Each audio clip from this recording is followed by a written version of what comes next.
Hello everyone, my name is Saurabh Arya और एक बारी फिर से मैं आ गया हूं आपके लिए इकोनॉमिक्स के CUCET के इंपॉर्टेंट क्वेश्चन लेकर के। जैसे कि हमने ये सीरीज स्टार्ट किया है, हर चैप्टर से हम MCQs करते जा रहे हैं। कुछ MCQs मैं करवाता हूं, कुछ MCQs आपको होमवर्क में देता हूं कि आप करके कमेंट बॉक्स में अपना स्कोर बताएं, या फिर किसी में डाउट है किसी क्वेश्चन में तो वो भी आप जरूर बताएं। तो वैसे ही आज हम लेके आए chapter government budget. Again 12th के टॉपिक से ये लिया गया है, 12th के सिलेबस से ये लिया गया है। चैप्टर इंपॉर्टेंट है, ठीक है।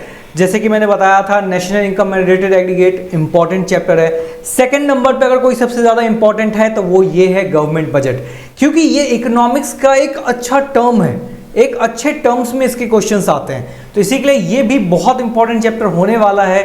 तो आइए शुरू करते हैं। जैसे कि आपने देख लिया इकोनॉमिक्स, मेरा नाम है सौरभ आर्य और चलते हैं आगे, ठीक है। अच्छा, मैं चाहता हूं कि मैं चैप्टर को स्टार्ट करने से पहले एक बारी चैप्टर का थोड़ा ओवरव्यू सिर्फ 2 से 3 मिनट लूंगा मैं, 3 से या फिर 3 से 4 मिनट मान लीजिए। 3 मिनट से 4 मिनट के बीच में मैं एक चैप्टर का पूरा ओवरव्यू दूंगा, ठीक है। जिन्होंने पढ़ रखा है उनको थोड़ा सा रिमाइंड हो जाएगा, जिन्होंने नहीं पढ़ा है उनको थोड़ा बहुत आइडिया लग जाएगा कि इस चैप्टर में आखिर हमने पढ़ा क्या था। देखिए, गवर्नमेंट बजट एक्चुअली होता क्या है। गवर्नमेंट बजट सिर्फ एक स्टेटमेंट है, जिसमें लिखा होता है कि आपके रिसिप्ट कितने होने वाले हैं, आपकी पेमेंट कितनी होने वाली है।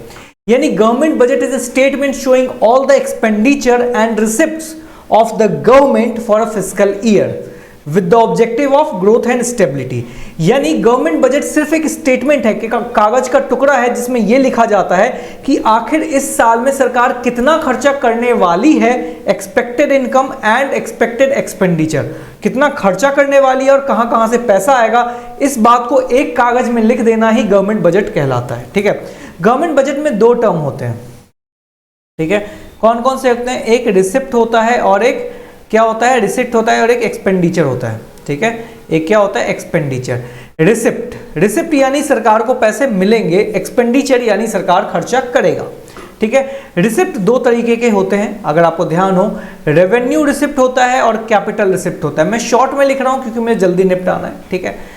एक्सपेंडिचर भी 2 तरीके का होता है। क्या होता है? रेवेन्यू एक्सपेंडिचर होता है एंड कैपिटल एक्सपेंडिचर होता है, ठीक है। ये इतनी तक सबको बात क्लियर है। रेवेन्यू रिसिप्ट क्या होता है? रेवेन्यू रिसिप्ट वो रिसिप्ट होता है जहां पे, देखिए, रिसिप्ट करने से, किसी से कोई चीज लेने से, या तो मेरी लायबिलिटी बढ़ेगी, मैं आपसे 100 रुपए लूंगा तो क्या कर रहा हूं? रिसिप्ट कर रहा हूं, मेरी लायबिलिटी बढ़ गई ना कि मुझे आपको 100 रुपए वापस करने। या फिर मैं अगर आपसे 100 रुपए ले रहा हूं तो बदले में कुछ दूंगा, एसेट्स भी रिड्यूस होना चाहिए। हालांकि ये थोड़ा सा कॉम्प्लेक्स है, अगर आपको नहीं समझ में आ रहा है तो आप प्लीज आई रिक्वेस्ट यू कि मेरे प्लेलिस्ट में गवर्नमेंट बजट की वीडियो है, वहां से देख लीजिए जाके, आपको मिल जाएगा। बहुत क्लियरिटी वे में इसको समझाया है मैंने, ठीक है। चलो, रेवेन्यू रिसिप्ट वो रिसिप्ट होता है जहां पे ना ही गवर्नमेंट की लायबिलिटी इंक्रीज होती है, ना ही क्या होता है? एसेट्स में रिडक्शन होता है। Revenue receipt are those receipt which do not create any liability for the government and do not cause to reduction in liability assets of the government, ठीक है। ना ही लायबिलिटी कम बढ़ती है, ना ही एसेट्स कम होता है, ठीक है। तो ऐसे रिसिप्ट को क्या बोलते हैं? Revenue receipt. इसमें 2 तरह के, ऐसा कौन सा पेमेंट होता है सर जो सरकार लेती तो है हमसे लेकिन ना ही उसकी लायबिलिटी, ना ही वो वापस करेगी और ना ही उस पैसे के बदले में कुछ हमें देगी? ऐसा कौन सा पेमेंट होता है सर? तो याद कीजिए, ऐसा पेमेंट होता है टैक्स पेमेंट। टैक्स में हम देते तो हैं, क्या हमें बदले में एक बिस्लेरी की बोतल भी मिलती है? क्या कुछ नहीं मिलता है। बस ये एक ऐसा पेमेंट है जो हम करते हैं, सरकार हमें बदले में कुछ नहीं देती है, ठीक है, और ना ही कभी वादा करती है कि कभी वापस करेगी, ठीक है। टैक्स होता है और नॉन टैक्स रिसिप्ट होता है। टैक्स रिसिप्ट में आता है GST, ठीक है, और क्या आ जाता है? एक्साइज ड्यूटी आ जाता है, और क्या आ जाता है? गिफ्ट टैक्स आ जाता है। जितने भी टैक्स हैं, इनकम टैक्स आ जाता है, ये सारे टैक्स क्या हैं? ये सारा हम सरकार को पेमेंट तो करते हैं लेकिन सरकार हमें बदले में कुछ नहीं देती है, इसी के लिए क्या है? रेवेन्यू रिसिप्ट है। नॉन टैक्स क्या होता है? नॉन टैक्स वैसे होते हैं जो टैक्स नहीं है, जैसे कि फीस, फाइन्स। हमें जो रोड पे चालान कट जाता है, उस चालान के बदले में कुछ मिलता है क्या? हेलमेट या कुछ तो मिलता होगा। जैसे सीट बेल्ट नहीं लगा रखा है मैंने तो चालान कट गया, तो उन्होंने कहा कि नहीं लीजिए, आपका चालान कट गया, एक एक्स्ट्रा सीट बेल्ट ले लीजिए। ऐसा तो कुछ कभी हुआ नहीं है। या फिर हेलमेट नहीं है तो चालान कट गया तो हेलमेट दे देंगे? नहीं, वो उनका रेवेन्यू रिसिप्ट है, वो पैसा ले लेंगे, अपने सरकार के पास चली जाएगी, लेकिन आपको बदले में उससे कुछ नहीं मिलने वाला है, ठीक है। फीस, फाइन, इश्चिट क्या होता है? इस्टेट होता है बेनामी प्रॉपर्टी। अगर किसी प्रॉपर्टी की कोर्ट में हियरिंग हो रही है, अगर उसका कोई लीगल हायर नहीं जाएगा तो सरकार उस प्रॉपर्टी को हथिया लेती है। ठीक है, तो ये कुछ टर्म्स हैं, और भी टर्म्स हैं, मैंने सारे नहीं बताए हैं, ऑब्वियस सी बात है। कैपिटल रिसिप्ट वो रिसिप्ट होती है, अगेन ये वो रिसिप्ट है जहां पे आपकी लायबिलिटी भी बढ़ेगी और एसेट्स भी रिड्यूस होगा। तो capital receipt are those receipts which create liability and cause to reduction in assets. Liability भी बनेगी और एसेट्स भी रिड्यूस होगा। ठीक है, ऐसा क्या होता है, ऐसा तो हर चीज होता है ना सर, कहीं से भी लोन ले ले सरकार तो हो जाएगा। ठीक है, या फिर अगर मान लेते हैं सरकार ने डिसइन्वेस्टमेंट कर दिया, यानी सरकार ने क्या किया, रेलवे के या किसी के शेयर्स बेच दिए, अगर शेयर्स बेचेगी तो क्या होगा, हमारा एसेट्स रिड्यूस होगा, एसेट्स रिड्यूस होगा और हमें पैसे आएंगे, रिसिप्ट होगा। ठीक है, होपफुली यहां तक चीजें क्लियर होगी। बहुत समअप में मैं बता रहा हूं क्योंकि मुझे 3 मिनट में ही बताना है। ठीक है, मुझे नहीं पता 3 मिनट से ज्यादा हो जाएगा तो आप थोड़ा वीडियो को स्किप कर लेना अगर आपको ज्यादा लग रहा है तो। ठीक है, रेवेन्यू एक्सपेंडिचर क्या होता है, अगेन रेवेन्यू जहां भी आर लिखा है वहां पे एसेट्स और लायबिलिटी में कोई फर्क नहीं पड़ने वाला है, यानी यहां भी एक्सपेंडिचर कर रही है सरकार, लेकिन ना ही सरकार की लायबिलिटी कम होगी ना ही एसेट्स बढ़ेगा, यानी it does not cause to effect in assets और liability of the government. Revenue word में कभी भी सरकार के ना ही एसेट्स में फर्क आएगा ना ही लायबिलिटी में फर्क आएगा, चाहे वो रिसिप्ट करे चाहे वो एक्सपेंडिचर करे, बट एसेट्स लायबिलिटी में कोई फर्क नहीं आएगा। ठीक है, ऐसा कौन सा खर्चा होता है सरकार करती है बट हमें ना ही सरकार की जिम्मेदारी कम होती है ना ही उसका एसेट्स बनता है, ऐसा कौन सा होता है, जैसे आपको स्कॉलरशिप मिलता है। ठीक है, आपको सरकार डोनेशन देती है, सरकार सब्सिडीज देती है, सब्सिडी देने से क्या होता है, उनका क्या लायबिलिटी कम हो जाता है कि नहीं मैंने पिछले साल सब्सिडी दिया था अब नहीं दूंगा, लायबिलिटी तो फिर अगले साल बन जाती है। ठीक है, कैपिटल एक्सपेंडिचर क्या होता है, ये एक्सपेंडिचर है जिससे कि सरकार की लायबिलिटी कम भी होती है और एसेट्स बनते भी हैं। लायबिलिटी कम यानी कि सरकार की जिम्मेदारी है रोड को बनाना, सरकार ने रोड बनाया तो उसकी लायबिलिटी कम हो गई और एसेट्स बन गया, क्योंकि रोड किसका है, रोड फ्लाईओवर किसका एसेट्स है, हमारा है क्या, नहीं सरकार का है। ठीक है, तो चलिए यहां तक बता दिया मैंने, मुझे आगे और भी मन है कि मैं बजट ये बजट क्या बोलते हैं डेफिसिट भी बता दूं। ठीक है, 3 तरह का डेफिसिट होता है, बजटरी डेफिसिट होता है, रेवेन्यू डेफिसिट होता है और प्राइमरी डेफिसिट होता है। ठीक है, इन तीनों को मैं बीच में ही एमसीक्यू के बता दूंगा। तो चलिए एमसीक्यू को शुरू करते हैं। ये रहा आपका पहला question, dash is the year, आप मेरे से पहले वीडियो पॉज कीजिए और करने की कोशिश कीजिए। ठीक है, dash is the year which begin with 1 April and 31 मार्च को बंद हो जाता है, उसको कौन सा ईयर बोलता है, क्या पढ़ने की जरूरत है, ऑप्शन 1 अप्रैल को स्टार्ट होगा, 31 मार्च को जो बंद होता है उसको हम बोलते हैं फिस्कल ईयर। ठीक है, क्या है, ऑप्शन नंबर बी लगाइए और 1 मार्क्स मिल गया आपको। ठीक है, चलिए आगे बढ़ते हैं। Which objective of government budget increase equality in the society, कौन सा ऐसा गवर्नमेंट की बजट, कौन सा ऑब्जेक्टिव है सरकार का, कौन सा ऐसा विचारधारा है सरकार की जिससे सोसाइटी में इक्वालिटी आएगा, बराबरी आएगा, तो क्या आएगा, redistribution of income and wealth. आपको पता है इनकम एक बार डिस्ट्रीब्यूट हो जाता है, यानी किसी को 10,000 मिलना था तो 10,000 मिल गया, किसी को 10 रुपए मिलने थे तो मिल गया। सरकार क्या करती है, ये इनकम डिस्ट्रीब्यूट हो गया, ये मान लो आपके पापा की इनकम थी, ये किसी गरीब की इनकम होगी, ये बट चुकी है, लेकिन सरकार क्या करती है, इससे टैक्स चार्ज करती है और इसको सब्सिडी के रूप में बांट देती है, तो इसको रीडिस्ट्रीब्यूशन बोलते हैं। एक बार बंटवारा हो गया, उससे फिर से पैसे लो और फिर से बांटो। ये इसलिए कर रही है ताकि इक्वालिटी आ जाए सोसाइटी में, सब बराबर हो जाए। अभी क्या है, डॉक्टर 1 घंटे का 500 या 1000 चार्ज करता है, जबकि एक जो लेबर होता है वो पूरे दिन मेहनत करता है, उसको 200-300 रुपए मिलते हैं। ठीक है, हालांकि कहोगे डॉक्टर तो सर पढ़ा लिखा है, मिलना चाहिए बट इतना ज्यादा नहीं मिलना चाहिए। ठीक है, चलिए third question, in India the constitution required the central government to appear annual financial statement, otherwise government budget of the country as a whole in India, इतना सारा बिल्डअप दिया इसने, क्वेश्चन यहां से शुरू हो रहा है। In India dash department of government prepare annual budget statement, India में कौन सा डिपार्टमेंट है जो कि हमारा बजट बनाता है, निर्मला सीतारमण कौन सा डिपार्टमेंट संभालती हैं, फाइनेंशियल डिपार्टमेंट। तो ऑप्शन नंबर डी आपका आंसर हो गया, लगाइए और आगे बढ़ जाइए। ठीक है, अगला है government provide various goods like road, parks, street lights, defence service ETC to general public. General public को रोड, पार्क्स, स्ट्रीट लाइट सब चीज मिलता है through budgetary provision, these goods are called. अच्छा, सरकार बजट में रोड बनाने का वादा करती है, लाइट्स देने का वादा करती है, सब वादा करती है। तो लेकिन ये जो सामान सारा बना है, ये जो लाइट्स गई हैं, ये जो रोड्स बना है, ये किसका हो जाता है? ये गवर्नमेंट गुड्स कभी नहीं होता। कभी मत सोचिए कि सरकार बना रही है तो सरकार का हो गया, ऐसे तो बीजेपी बनाएगी बीजेपी का हो जाएगा, नहीं, ये सारा पब्लिक गुड है, ये सारा पब्लिक का सामान है, किसी का नहीं है, चाहे वो मोदी साहब हो चाहे वो राहुल गांधी साहब हो। ठीक है, चलिए fourth number, under which budget government estimate revenue are equal, estimated revenue are equal to the government estimated expenditure. Government का revenue is equal to expenditure हो जाता है, ऐसा कौन सा बजट में होता है? देखिए, जितना आप सोच के चले हो उतना, जितना आपकी इनकम है उतना ही खर्च हो, तो इसको क्या बोलते हैं? बैलेंस बोलते हैं ना, तो इसको भी बैलेंस बजट बोलेंगे। सरकार की खर्चे और सरकार की इनकम इक्वल हो गई तो ये बजट क्या है? बैलेंस बजट है। ठीक है, तो ऑप्शन नंबर ए लगाइए और आगे बढ़ जाइए। ठीक है, चलते हैं अगले पे, 6 number. Economic growth means, economic growth का मतलब होता है increasing per capita income, per capita income को बढ़ा देना over a period of time, over a period of time. Economic growth का मतलब होता है कि increase in per capita income.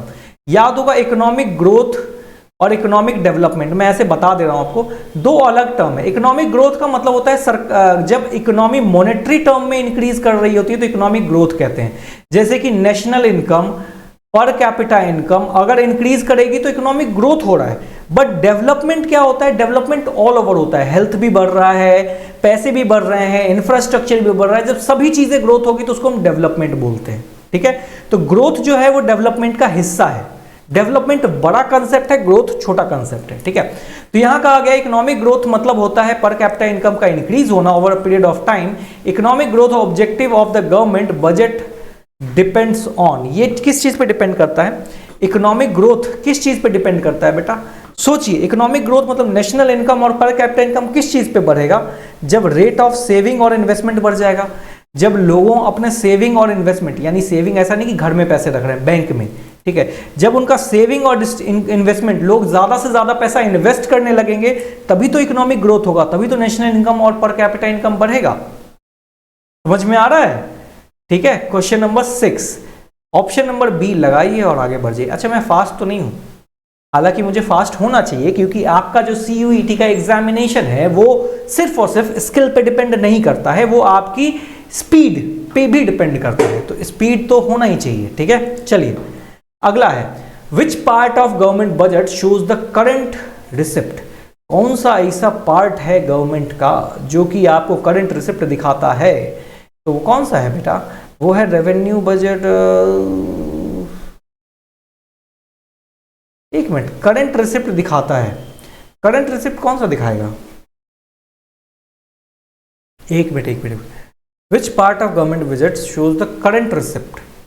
Current receipt, capital budget, capital budget, capital budget, yes,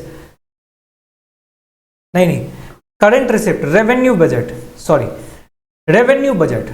ठीक है, करंट रिसिप्ट यानी कि आपके पास कितना पैसा आया है, ये कहां शो किया जाता है? जो पैसा आया है वो रेवेन्यू बजट में शो किया जाता है। ठीक है, अगर किसी को कंफ्यूजन हो तो एक बार जो मैं पहले समझाया था उसमें ध्यान दीजिएगा। रेवेन्यू बजट में क्या होता है, या फिर मैं अभी करवाऊंगा रेवेन्यू डेफिसिट भी करवाऊंगा, उसमें समझ में आएगा। करंट रिसिप्ट, आपके पास करंट में कितना पैसा है ये आपके रेवेन्यू डेफिसिट, रेवेन्यू बजट से दिखेगा। ठीक है, चलिए इसको कैसे समझाऊं, ये भी एक ट्रिक वाली बात है। अगर आपने थोड़ा पढ़ा हुआ है तो समझ पाओगे, एक्सप्लेन करने पे उतरूंगा तो थोड़ा ज्यादा लंबा एक्सप्लेनेशन चला जाएगा, लेकिन आपका ऑप्शन नंबर बी है एंड फॉर श्योर। तो आप देख लेना, जब भी आपसे पूछेगा करंट रिसिप्ट, अभी जितना रिसिप्ट है ये कौन सा पार्ट में दिखेगा? रिसिप्ट तो सर रेवेन्यू बजट में ही दिखेगा ना, जब बजट रेवेन्यू में होगा तभी तो दिखेगा। ठीक है, चलिए 8 number, dash item are those items which do not create liability और do not lead to reduction in assets. देखिए, लाइबिलिटी भी क्रिएट नहीं करता है और ना ही एसेट्स में रिडक्शन होता है, ऐसा कौन सा आइटम है? बेटा कौन सा है, याद है? अभी पढ़ाया था RR और RE, रेवेन्यू रिसिप्ट और रेवेन्यू एक्सपेंडिचर, यानी रेवेन्यू पोर्शन जो है ये कभी भी एसेट्स और लायबिलिटी में फर्क नहीं डालता है, तो ये ऑप्शन नंबर डी हो गया। ठीक है, चलिए वैसे देख लिया ना ऑप्शन नंबर डी। कूल, आगे बढ़ते हैं। The final budget of dash can not be shifted to other. कौन सा ऐसा बर्डन, सॉरी फाइनल बर्डन कौन सा ऐसा होता है जिसको आप शिफ्ट नहीं कर सकते हो? तो ऐसा बर्डन होता है डायरेक्ट टैक्स। डायरेक्ट टैक्स जिस पे लगा है वही पे करेगा। आप पे अगर सरकार ने बोला आपने इनकम कमाया है ना, आप पे टैक्स लगा दिया, तो आप बोलोगे नहीं नहीं सर मैंने ज्यादा इनकम कर नहीं पाया, पापा से टैक्स ले लो। ऐसा नहीं हो सकता है। आपने इनकम जनरेट किया है तो आप पे ही टैक्स लगेगा, ठीक है। इसको बोलते हैं डायरेक्ट टैक्स। बर्डन शिफ्ट नहीं हो सकता। जैसे मैंने 10 लाख रुपए कमाए तो मुझे ही टैक्स भरना पड़ेगा। मैं नहीं बोल सकता कि सर मुझसे मत लो ना, पापा से ले लो ना, ऐसा नहीं कर सकते, ठीक है। तो यहाँ पे बर्डन शिफ्ट नहीं हो सकता है, जबकि इनडायरेक्ट टैक्स में बर्डन शिफ्ट हो सकता है। कैसे, एक बार देख लेते हैं। मान लीजिए किसी गवर्नमेंट ने टैक्स लगाया किस पे, डोमिनोज पे, ठीक है। डोमिनोज पे टैक्स लगाया, पिज्जा पे। डोमिनोज ने क्या किया, उस पे टैक्स लगा था, डोमिनोज ने आपके बिल में वो टैक्स ऐड करके कस्टमर से ले लिया। तो टैक्स क्या हुआ, लगाया इस पे गया था, पे किसने किया, कस्टमर ने। हमने पे किया। मैं 500 का पिज्जा खाता हूं तो उस पे कितना पे करता हूं, मैं पे कर देता हूं लगभग 600 के आसपास पे करना पड़ जाता है मुझे। तो ये जो 100 रुपए है ये क्यों पे कर रहा हूं, क्योंकि ये डोमिनोज को पे करना था जो कि उसने मुझसे पे करवा लिया। तो यहाँ पे बर्डन शिफ्ट हो गया ना। गवर्नमेंट ने लगाया था डोमिनोज पे, डोमिनोज ने हम पे शिफ्ट कर दिया। तो इसको बोलते हैं इनडायरेक्ट टैक्स। डायरेक्ट टैक्स वो है जहां पे बर्डन शिफ्ट नहीं हो सकता है। चलिए आगे बढ़ते हैं। Loan grants to state government is an example of. जो लोन स्टेट गवर्नमेंट को दिया जाता है वो किसका एग्जांपल है, ध्यान से सोचिएगा। सेंट्रल गवर्नमेंट स्टेट गवर्नमेंट को लोन देता है, ठीक है। लेकिन ये लोन देता है तो लोन वर्ड क्या होता है, ये मतलब रीपेमेंट होगी ना। तो ये क्या है, सरकार का, सेंट्रल गवर्नमेंट का क्या है, एक्सपेंडिचर है, लेकिन पेमेंट आएगी वापस। तो ये कैसा है, कैपिटल एक्सपेंडिचर है। ये रहा ऑप्शन नंबर डी। ध्यान दीजिएगा, कैपिटल एक्सपेंडिचर क्यों, पहले तो ये एक्सपेंडिचर इसलिए क्योंकि सेंट्रल गवर्नमेंट लोन दे रहा है स्टेट गवर्नमेंट को, तो एक्सपेंडिचर तो है। अब रेवेन्यू एक्सपेंडिचर है, कैपिटल एक्सपेंडिचर, तो रेवेन्यू एक्सपेंडिचर तो हो नहीं सकता क्योंकि वहां एसेट्स लायबिलिटी में कोई फर्क ही नहीं पड़ता है। यहां पे तो ये है ना कि आपको पैसे वापस मिलेंगे, ठीक है, आपको वापस मिलेंगे, तो ये क्या है, कैपिटल एक्सपेंडिचर है, ठीक है। अगर रेवेन्यू होता तो आप खर्चा करते बट आपको कुछ नहीं मिलता, ठीक है। चलिए आगे बढ़ते हैं। 11 number, tax dash tax do not depend on the level of income. कौन सा ऐसा टैक्स है जो कि लेवल ऑफ इनकम पे डिपेंड नहीं करता है? देखिए ये क्या है, लमसम टैक्स। क्यों सर, दो तरह के टैक्स होते हैं, प्रोग्रेसिव और रिग्रेसिव। प्रोग्रेसिव टैक्स क्या होता है, टैक्स इंक्रीज करता है with the increase in income. यानी आपकी इनकम अगर 5 लाख है तो आपको 5% टैक्स देना पड़ेगा, आपकी इनकम 10 लाख हो गई तो आपको 10% टैक्स देना पड़ेगा। यानी क्या हो रही है, इनकम के इंक्रीज होने से टैक्स भी इंक्रीज कर रहा है, इनकम में इंक्रीज होने से टैक्स भी इंक्रीज कर रहा है। तो ये प्रोग्रेसिव टैक्स है। Progressive tax are those tax which increase with the increase in income. जबकि रिग्रेसिव टैक्स क्या होता है, जिसको कि हम लमसम टैक्स भी बोलते हैं, इसी का दूसरा नाम है लमसम टैक्स। इसका मतलब होता है एक फ्लैट टैक्स। जैसे मैं एक गरीब हूं, आप एक रईस हो, एज्यूम कर लो, ठीक है। अब क्या है, आपने दूध खरीदा तो आपको 5 रुपए टैक्स लगा, तो मैं भी दूध खरीदूंगा तो 5 रुपए टैक्स लगेगा ना। तो ये ऐसा टैक्स है जो सबके लिए सेम है, ठीक है। इसी को बोलते हैं रिग्रेसिव टैक्स। ये रिच के ऊपर बर्डन है, क्योंकि जितना रिच होइएगा उतना ज्यादा टैक्स भरना पड़ेगा। यहाँ पे पुअर के ऊपर बर्डन है, क्योंकि रिच को 5 रुपए देने में कुछ नहीं खर्च लगेगा। पुअर को अगर दूध पे 5 रुपए बढ़ जाए तो बहुत मुश्किल लगता है, अरे यार दूध 5 रुपए और बढ़ गया, ये भगवान कैसे जिएंगे, ठीक है। तो चलिए 11th नंबर, होपफुली आपको कंसेप्ट भी समझ में आ गया होगा। ऑप्शन नंबर डी आपका आंसर है। चलिए आगे बढ़ते हैं। Direct tax is called direct because it is collected directly from the. Direct tax को डायरेक्ट बोलते हैं क्योंकि इसलिए बोलते हैं क्योंकि उसका नाम डायरेक्ट है, नहीं, इसको इसलिए डायरेक्ट बोलते हैं क्योंकि ये डायरेक्टली लिया जाता है इनकम अर्न। जो पर्सन इनकम अर्न कर रहा है उसी से लिया जाएगा, कोई दूसरा आदमी पे नहीं करेगा, इसी के लोग डायरेक्ट टैक्स बोलते हैं। डायरेक्ट टैक्स डायरेक्टली लिया जाता है उस पर्सन से जिसने इनकम जनरेट किया है, तो इसी के लिए इसको डायरेक्ट टैक्स कहते हैं, ठीक है। चलिए 30 number, the non tax revenue is the following is the non tax revenue in the following is. इसमें से नॉन टैक्स क्या है, याद है टैक्स और नॉन टैक्स बताया था। टैक्स में क्या है, एक्साइज ड्यूटी, ये टैक्स है sir. Import duty, export duty, sorry excise पढ़ लिया मैंने। एक्सपोर्ट ड्यूटी ये तो टैक्स है सर, तो ये तो हो नहीं सकता। इंपोर्ट ड्यूटी ये भी नहीं हो सकता, एक्साइज ये भी नहीं, ये सारे टैक्सेस है। तो नॉन टैक्स क्या है, फीस, सी नंबर आ गया। फीस, फाइन, याद है अभी स्टार्टिंग में बताया था, ये सारे नॉन टैक्स है, ओके। मैं बोल बोल के थक गया, ठीक है, चलिए, बट क्या करें, बोलना पड़ेगा, थोड़ा सा आपको भी मेहनत करना पड़ेगा, पढ़ना पड़ेगा, ठीक है। Income tax receipts are the part of dash receipt of the government. Income tax receipt जो है ये part of dash receipt of government है। इनकम टैक्स जो बटोरा जा रहा है सरकार की तरफ से, ये कौन सा रिसिप्ट है of the government? Income tax क्या है? डायरेक्ट टैक्स रेवेन्यू है, खत्म। मुझे ऐसा लगा था कि रेवेन्यू रिसिप्ट बोला जाएगा, लेकिन ऐसा कुछ नहीं बोला गया। अगर रेवेन्यू रिसिप्ट होता आंसर में तो रेवेन्यू रिसिप्ट होता, लेकिन क्योंकि रेवेन्यू रिसिप्ट नहीं है, क्योंकि इनकम टैक्स क्या होता है, याद है अभी बताया था, टैक्स और नॉन टैक्स में रेवेन्यू रिसिप्ट होता है ना। इनकम टैक्स वैसी चीज जो कि सरकार मुफ्त में लेती है और कुछ नहीं देती है उसके बदले में, उसको क्या बोलते हैं? रेवेन्यू। तो इनकम टैक्स लेती तो है, बदले में कुछ नहीं देती है। तो ऑप्शन में अगर रेवेन्यू रिसिप्ट होता तो हमारा ऑप्शन रेवेन्यू रिसिप्ट होता, लेकिन नहीं दिया गया है तो हम कर देंगे डायरेक्ट टैक्स रेवेन्यू रिसिप्ट, ठीक है। डायरेक्ट टैक्स रेवेन्यू रिसिप्ट है, इनकम टैक्स रिसिप्ट, ठीक है। इनकम टैक्स क्या है? डायरेक्ट टैक्स है, और रेवेन्यू रिसिप्ट है ये, ठीक है।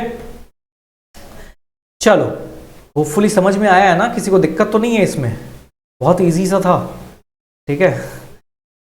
इनकम टैक्स को क्या बोलते हैं? Direct tax revenue. चलो, revenue receipt. A dash is a legal compulsory payment imposed by the government on the household and producer. एक ऐसा लीगल चीज है जो सरकार आप पे लगाती है, ठीक है, जिसको आप अवॉइड नहीं कर सकते, और ये हाउस होल्ड पे भी लगता है और ये प्रोड्यूसर पे भी लगता है। ऐसा कौन सी चीज होती है बेटा जो आप पे भी लगाया जा रहा है और प्रोड्यूसर्स पे भी लगाया जा रहा है लीगली? क्या पेनल्टी है? हाँ, पेनल्टी भी लगाया जाता है, बट लीगली कई बार क्या होता है, लीगली पेनल्टी ही लगता है, लेकिन आप इसको टाल सकते हो, ठीक है। कंपलसरी नहीं होता है, कई बार हम पे सरकार पेनल्टी लगाती है, हम भाग जाते हैं, फीस फाइन्स बच जाते हैं हम कभी कभी। कंपलसरी पेमेंट नहीं है, लेकिन टैक्स ऐसी चीज है जो कंपलसरी पेमेंट है, आपको करना ही पड़ेगा, वरना काले धन में आपकी गिनती हो जाएगी, ठीक है। चलिए, 15 आ गया। 16, disinvestment of government companies and borrowing from world bank. हम अपने सरकार अपने शेयर्स को बेच रही है, डिसइन्वेस्ट कर रही है, और वर्ल्ड बैंक से पैसा लेके आ रही है, दोनों में ही सरकार को पैसा मिल रहा है, समझ रहे हो ना। मैं अपने शेयर्स बेचूंगा तो भी पैसा आएगा, वर्ल्ड बैंक से उधार लूंगा तो भी पैसा आएगा, तो इतना तो क्लियर है कि ये रिसिप्ट है, ठीक है। अब ये किस तरह का रिसिप्ट है? लोन लेंगे तो वापस करना पड़ेगा, ठीक है, शेयर्स बेचेंगे तो एसेट्स कम होगा, यानी एक रेवेन्यू तो हो नहीं सकता है, तो कैपिटल रिसिप्ट हो जाएगा, ये कैपिटल रिसिप्ट। क्लियर है? आई होप कि आप सबने पढ़ रखा है, इतना तो मुझे बहुत डीप में जाने की जरूरत नहीं है, क्योंकि ये अगर मैं डीप में गया तो फिर मैं क्या ही पढ़ाऊंगा और क्या ही एमसीक्यू करवाऊंगा, टाइम भी नहीं है उतना, ठीक है। चलो, 17, zero dash means the government has to resort to borrowing only to make interest payment. Okay, यानी क्या है? इंटरेस्ट पेमेंट के लिए, ठीक है, सरकार ने बोरो किया है सिर्फ इंटरेस्ट पेमेंट। इंटरेस्ट पेमेंट कहां से निकलता है सर? प्राइमरी डेफिसिट से। मैंने बताया था बजटरी डेफिसिट होता है, रेवेन्यू डेफिसिट होता है एंड प्राइमरी डेफिसिट होता है। चलो तीनों बता ही देता हूं। बजटरी डेफिसिट होता है when budgetary expenditure is more, budgetary expenditure minus budgetary revenue, ठीक है। Budgetary expenditure minus budgetary revenue करेंगे तो बजटरी डेफिसिट आ जाएगा। रेवेन्यू डेफिसिट क्या होता है? रेवेन्यू एक्सपेंडिचर माइनस रेवेन्यू नहीं, रेवेन्यू डेफिसिट क्या होता है? अच्छा हाँ, एक और है, सॉरी यहां पे लिखो, हाँ, फिस्कल डेफिसिट, मैं भूल गया, प्राइमरी डेफिसिट, ठीक है, ये लिख लिया। रेवेन्यू डेफिसिट क्या होता है? Revenue expenditure minus revenue receipt, ठीक है, क्योंकि रेवेन्यू डेफिसिट हुआ था तो revenue expenditure minus revenue receipt, ठीक है। फिस्कल डेफिसिट क्या होता है? Budgetary expenditure minus budgetary receipt. Sir ये दोनों तो सेम हो गया, नहीं बेटा, अभी अलग हो जाएगा। इसमें वो जो बोरोइंग किया गया है ना, उसका पैसा नहीं आएगा, रिसिप्ट तो है, पैसा सरकार के पास आया तो है, लेकिन जो उधार मांग के पैसा लाई है ना सरकार, उसको इंक्लूड नहीं करना है, ठीक है। और प्राइमरी डेफिसिट मतलब क्या होता है? Fiscal deficit minus interest payment. यहां देखिए वही चीज बात की गई है, तो इसीलिए हमारा ऑप्शन नंबर सी हो गया। इतना मुश्किल है इसको याद करना सर? बिल्कुल आसान है। Budgetary deficit is equal to budgetary expenditure minus budgetary receipt. Revenue deficit is equal to revenue expenditure minus revenue receipt.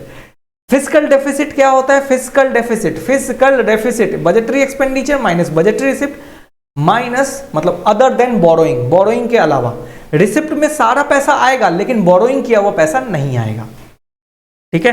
Primary deficit क्या होता है? Primary deficit physical deficit minus interest payment. Cool, चलिए आगे चलते हैं। High dash gives a warning to the government either to cut the expenditure और to increase the tax rate. ज्यादा क्या होने से सरकार को या तो क्या करना होता है? एक्सपेंडिचर कट करना पड़ता है, कम खर्च करेगी, और या फिर टैक्स को बढ़ाना पड़ता है। ऐसा कब होता है बेटा? खर्चा कम कर रही है, टैक्स बढ़ा रही है, ऐसा कब करेगी? जब क्या हो जाएगा, कहा गया, यहां दिया नहीं है क्या? हाई डैश गिव वार्निंग, अच्छा, हाई रेवेन्यू डेफिसिट, सरकार को पैसे कम आ रहे हैं, रेवेन्यू डेफिसिट हो गया है, सरकार की रेवेन्यू यानी कि इनकम कम हो गई है, तो इनकम कम हो जाएगी सरकार की, तो क्या करेगा? सरकार खर्चा कम कर देगा और टैक्सेस को बढ़ा देगा, सिंपल है, ठीक है। तो हाई रेवेन्यू डेफिसिट, ठीक है। 19 नंबर बोल बोल के थक गया मैं, तो मुझे भी थोड़ा सोचना पड़ रहा है, माफ कीजिएगा, ठीक है। Fiscal deficit equals, fiscal deficit is equal to क्या होता है बेटा? Fiscal deficit is equal to interest payment less than borrowing, borrowing less interest, borrowing. Fiscal deficit is equal to, अच्छा, फिजिकल डेफिसिट को सीधा सीधा जो निकाला जाता है इसका मतलब होता है बोरोइंग, ठीक है। क्यों? क्योंकि बजटरी एक्सपेंडिचर में से बजटरी रिसिप्ट को तो मैंने लेस कर दिया, लेकिन बच क्या गया? इनको लेस करने के बाद बचा क्या होगा? बोरोइंग वाला हिस्सा ही तो बचा होगा, समझिए। सारे खर्चों में से सारे इनकम को लेस कर दिया, लेकिन बोरोइंग वाला पार्ट को लेस नहीं किया, तो बच क्या गया है? फिजिकल डेफिसिट में बोरोइंग ही तो बच गया। Option number B. थोड़ा सा टेक्निकल टर्म्स हैं बट ऐसा कुछ डिफिकल्ट नहीं है, समझ में आ रहा है। Fiscal deficit is equal to क्या होता है? Budgetary expenditure minus budgetary receipt. तो एक्सपेंडिचर में से रिसिप्ट तो चला गया, लेकिन वैसा रिसिप्ट नहीं गया। कौन सा रिसिप्ट? जो बोरो किया गया था, तो इसी के लिए बोरोइंग आंसर हो जाएगा। तो हम कह सकते हैं ना budgetary deficit is equal to borrowing, क्योंकि एक्सपेंडिचर और रिसिप्ट तो लेस हो गया एक दूसरे में, बचा क्या? बोरोइंग, खत्म। चलो आगे बढ़ते हैं। 20 number, the government start selling its security to private sector, what is the process called?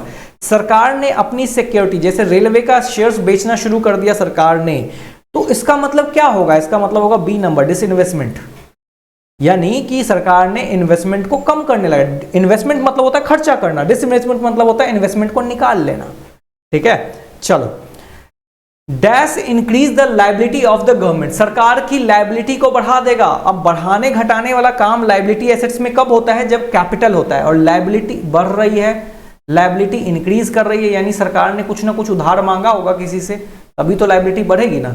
मैं आपसे 100 रुपए लूंगा तभी तो मेरी लायबिलिटी बढ़ जाएगी कि मुझे आपको 100 रुपए वापस करने हैं। कैसी है? कैसी है? कैसी है? कैसी है? कैसी है? रिसिप्ट, कैपिटल रिसिप्ट, ठीक है।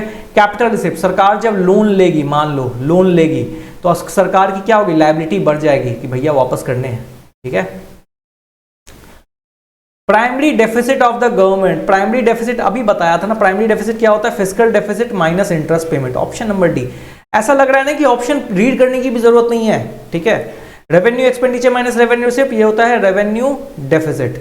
Total expenditure minus total receipt, ये होता है budgetary deficit. Revenue deficit minus interest payment, interest payment ये तो कुछ होता ही नहीं है, ठीक है। ये दोनों ये होता है। तीसरा number option number D, primary deficit, अभी अभी ऊपर में करवाया था, होपफुली आपको याद होगा, ठीक है। चलिए आगे बढ़ते हैं। 23, बोरोइंग इन गवर्नमेंट बजट, सरकार के बजट में जो बोरोइंग किया जाता है वो क्या होता है? अभी करवाया था ना, बोरोइंग किया जाता है वो फिजिकल डेफिसिट होता है, अभी करवाया था। Fiscal deficit is equal to budgetary expenditure minus budgetary receipt other than borrowing. तो ये दोनों एक दूसरे में लेस होके खत्म हो जाएंगे, तो fiscal deficit is equal to borrowing बच जाएगा, ठीक है। चलिए 24, ओके, पढ़ो एक बारी क्वेश्चन आप, मैं पढ़ के थक गया। If borrowing and other liability are added to the budget deficit, अगर बोरोइंग एंड अदर लायबिलिटी को ऐड कर दिया जाएगा तो इन द बजटरी डेफिसिट, तो वो क्या बन जाएगा? क्या बन जाएगा? Budget the borrowing and other liabilities are added to the budgetary deficit, तो वो क्या बन जाएगा, वो रेवेन्यू डेफिसिट बन जाएगा।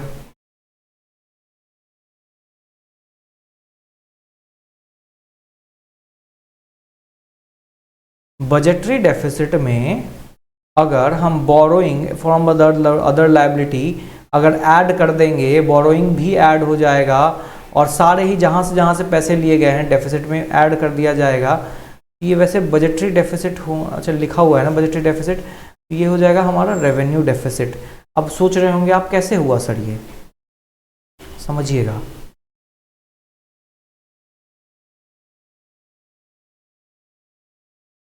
हाँ कैसे हुआ यार, एक तो सुबह से पढ़ा के थक गया मैं। देखो बोरोइंग क्या है, borrowing and other liability are added to the budgetary deficit. Budgetary deficit में अदर लायबिलिटीज वालों को ऐड कर दोगे तो हमने क्या किया, डेफिसिट उधार तो पहले से थे, हम उधार में तो पहले से थे, उसमें हमने सारे ही जितने भी पैसे मांग रखे हैं उधार में पहले से हैं हम। जैसे मेरे पास अपना कर्ज है 100 रुपये, ठीक है, जो कि मैंने नुकसान करके आया हूँ, और फिर मैंने नुकसान के बदले में अपने फ्रेंड से 50 रुपये और लिए थे उधार, वो भी जोड़ दिया, तो अब 150 उधार में हूँ। ये टोटल क्या है, रेवेन्यू डेफिसिट है। टोटल मेरा पैसा जो है कितने डेफिसिट में है, 150 डेफिसिट में है टोटल। 100 रुपये तो मैं नुकसान करके आ गया, 50 रुपये उधारी मांग रखी है, इन दोनों को ऐड कर देंगे तो ये हो जाएगा रेवेन्यू डेफिसिट। ठीक है, चलिए आगे बढ़ते हैं। Expenditure on maintenance of hospital by government already constructed at the past some time past ago, यानी कभी हॉस्पिटल बनाया गया था उसके मेंटेनेंस में पैसा लगाया जा रहा है, तो इसको हम बोलते हैं plan expenditure. Non plan expenditure क्या होता है सर, नॉन प्लान एक्सपेंडिचर जैसे कि कोविड आया, ये कोई प्लान नहीं था, ये अपने आप आया और इकोनॉमी को इम्पैक्ट करके चला गया, ठीक है, इसको बोलते हैं प्लान एक्सपेंडिचर। ठीक है, 26 number, choose the incorrect statement from the given below. ओ तेरी इनकरेक्ट चूज करना है, आइए चूज करते हैं। Government budget is the annual statement of expenditure and income and expenditure of the government of the current fiscal year. अरे ये तो पाप है,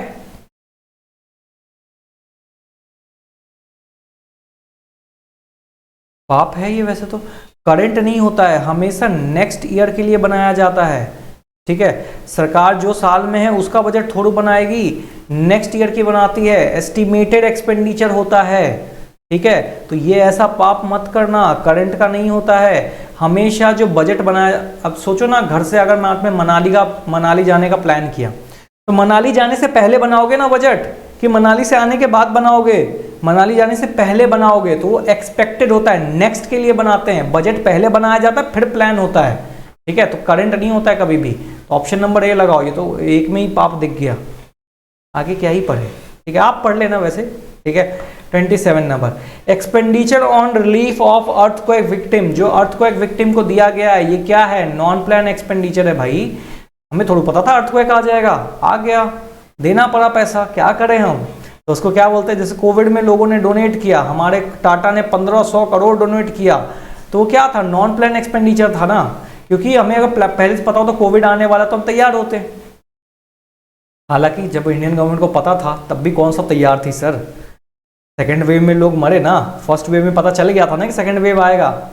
चलिए, बट हमारी सरकार निराली है।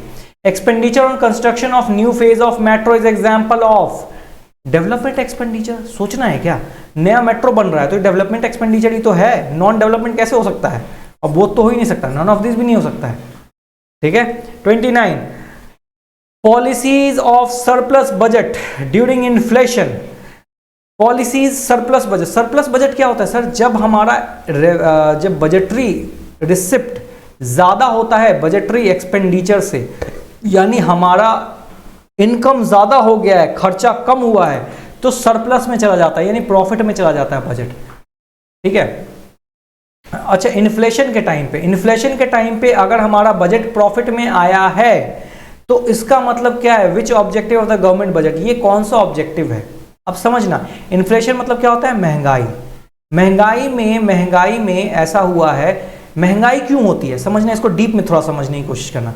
इन्फ्लेशन मतलब क्या होता है, इन्फ्लेशन मतलब लोगों के पास ज्यादा पैसा है, ज्यादा एक्सपेंडिचर हो रहा है। इस केस में अगर सरकार ने अपना एक्सपेंडिचर कम किया है, इसका मतलब यह है कि सरकार इकोनॉमी में स्टेबिलिटी बनाना चाह रही है।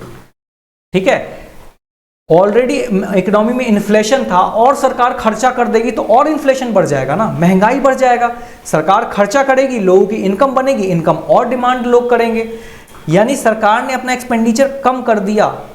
देखा इन्फ्लेशन है तो सरकार ने अपना एक्सपेंडिचर को कम कर दिया, तो इसका मतलब क्या है, सरकार क्या करना चाहती है, इकोनॉमी में स्टेबिलिटी लाना चाहती है।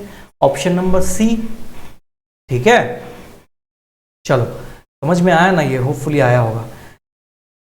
ये न्यूमेरिकल है, primary deficit is equal to, हमें निकालना है fiscal deficit, FD minus interest payment, यही होता है। हमें दिया हुआ है 6400, हमें निकालना है फिस्कल डेफिसिट, इंटरेस्ट पेमेंट है 400, ये इधर जाएगा प्लस हो जाएगा तो हमारा जाएगा 6800। क्या है ऑप्शन सी नंबर लगाओ, आगे बढ़ जाओ, ठीक है।